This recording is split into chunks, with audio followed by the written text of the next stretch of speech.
Major incentive to enterprise. മെയിനായിട്ട് എൻ്റർപ്രൈസുകൾക്ക് കൊടുക്കുന്ന incentives എന്തൊക്കെയാണ്?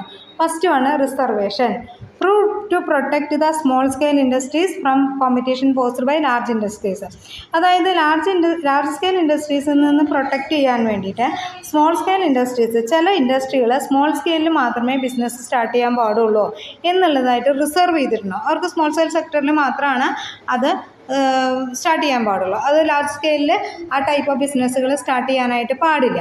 അങ്ങനെ 5 ഇയർ പ്ലാൻസിൽ നമ്മൾ ഓരോ 5 ഇയർ പ്ലാൻസിനും ചില ഏരിയാസ് ഇതുപോലെ റിസർവ് ചെയ്യും. അപ്പോൾ അതാണ് ഫസ്റ്റ് വൺ എന്ന് പറയുന്നത് reservation. Next preference to government purchase. ഇനി ചില പ്രൊഡക്റ്റുകൾ government as well as government organisation show preference in procuring their requirements from small scale sector. അവരുടെ ആവശ്യമുള്ള സാധനങ്ങൾ അവരാരിൽ നിന്ന് വാങ്ങുന്നു?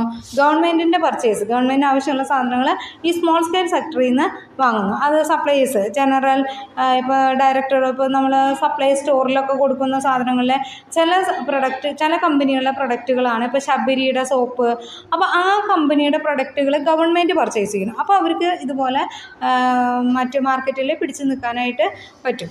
അപ്പോൾ അതുപോലെ തന്നെ ഖാദിയുടെ ഡ്രസ്സുകൾ, അതൊക്കെ ഈ ഗവൺമെൻറ്റിൻ്റെ സപ്പോർട്ടോടുകൂടി വർക്ക് ചെയ്യുന്ന ഇൻഡസ്ട്രീസാണ്.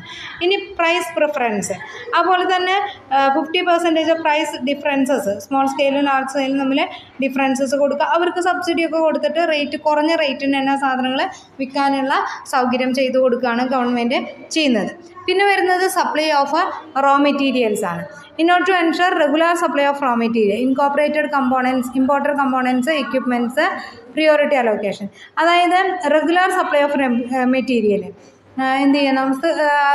മെറ്റീരിയൽ സപ്ലൈ കുറവ്, ഇമ്പോർട്ടഡ് ആയിട്ടുള്ള കമ്പോണൻസ് കാര്യങ്ങളൊക്കെ അവർ ഉപയോഗിക്കുന്നുണ്ടെങ്കിൽ അതൊക്കെ ഗവൺമെൻറ് തലത്തിൽ സപ്ലൈ ചെയ്ത് കൊടുക്കുക. അവർക്ക് സ്മോൾ സ്കെയിൽ സെക്ടറിലേക്ക് ആദ്യം അലോക്കേറ്റ് ചെയ്ത് കൊടുക്കുക. ലാർജ് സ്കെയിൽ സെക്ടറിൽ കൊടുക്കുന്നതിന് മുന്നേ ഇവർക്ക് കൊടുക്കുക. അതുപോലെ തന്നെ ഗവൺമെൻറ് ലിബറൈസ് ചെയ്യുക. ഇമ്പോർട്ട് പോളിസി, നമുക്ക് കുറച്ച് സാധനങ്ങളെ ഓർഡർ ചെയ്യേണ്ടതെന്ന് വെച്ചാൽ അതൊക്കെ നമുക്ക് എന്ത് ചെയ്യാം? ഈ പോളിസി വഴി ഓർഡർ ചെയ്യാനൊക്കെ ആയിട്ട് പറ്റുക. നെക്സ്റ്റ് വരുന്നത് excise duty, SSI unit. Small scale industries ആണ് ഈ SSI യൂണിറ്റ് എന്ന് പറയുന്നത്. Duty concessions are granted both registered and unregistered units. ആ സ്കെയിൽ ഗ്രേഡ് ചെയ്തിട്ട് ഓരോരുത്തർക്കും എന്ത് ചെയ്യാം? 30 ലക്ഷത്തിനും താഴെയുള്ള ബിസിനസ്സൊക്കെ ആണെങ്കിൽ അവർക്ക് എന്ത് ചെയ്യുന്നു? Full exemption of granted production value, excise duty ഇല്ല.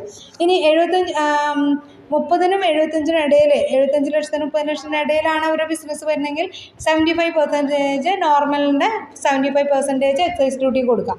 75-ന് എബവ് ആണെങ്കിൽ മാത്രമേ നോർമൽ റേറ്റ്, അപ്പോഴും ഹൈ റേറ്റ് ഉണ്ടാവില്ല, നോർമൽ റേറ്റ് ആണ് അവർക്ക് കൊടുക്കേണ്ടതായിട്ട് വരുന്നത്. നെക്സ്റ്റ് വരുന്നത് RBI ക്രെഡിറ്റ് ഗ്യാരണ്ടി സ്കീം. പിന്നെ അതുപോലെ തന്നെ RBI ക്രെഡിറ്റ് ഗ്യാരണ്ടി, നമ്മൾ ഫോറിൻ ഇൻവെസ്റ്റേഴ്സിൻ്റെ കയ്യിൽ നിന്ന് ഫോറിനായിട്ട് ഇമ്പോർട്ട് ചെയ്യുകയൊക്കെ ചെയ്യുന്ന സമയത്ത് നമ്മൾ പ്രെഡിക്റ്റ് ചെയ്യേണ്ടതായിട്ട് ഏതെങ്കിലും ബാങ്കുകൾ നമ്മളെ സപ്പോർട്ട് ചെയ്യണം. അൺപെയ്ഡ്, അതായത് ഓവർ ഡ്യൂ ഒക്കെ വരുന്ന സമയത്ത് നമുക്ക് ബില്ലൊക്കെ പേയ്മെൻറ്റ് നടത്തുന്ന സമയത്ത് ഗവൺമെൻറ്റിൻ്റെ സപ്പോർട്ട് വേണം. ഏതെങ്കിലും ബാങ്കുകളൊക്കെ സപ്പോർട്ട് ചെയ്യണം. അപ്പോൾ അതിന് നമ്മൾ RBI ക്രെഡിറ്റ് ഗ്യാരണ്ടി സ്കീം, അവർ ഗ്യാരണ്ടി ചെയ്യാണ്, പ്രൊവൈഡ് ചെയ്തോളാം എന്ന് പറഞ്ഞിട്ട് അവർ ഗ്യാരണ്ടി ചെയ്യാണ്. അങ്ങനത്തെ സ്കീമുകൾ അതൊക്കെ എന്തിനെ ഹെൽപ്പ് ചെയ്യുന്നുണ്ട്? ഇൻസെൻറ്റീവ്സ് ആയിട്ട്, എൻ്റർപ്രണേഴ്സിന് കിട്ടുന്ന ഇൻസെൻറ്റീവ്സ് ആയിട്ടാണ് കൺസിഡർ ചെയ്യുന്നത്. ഓക്കെ.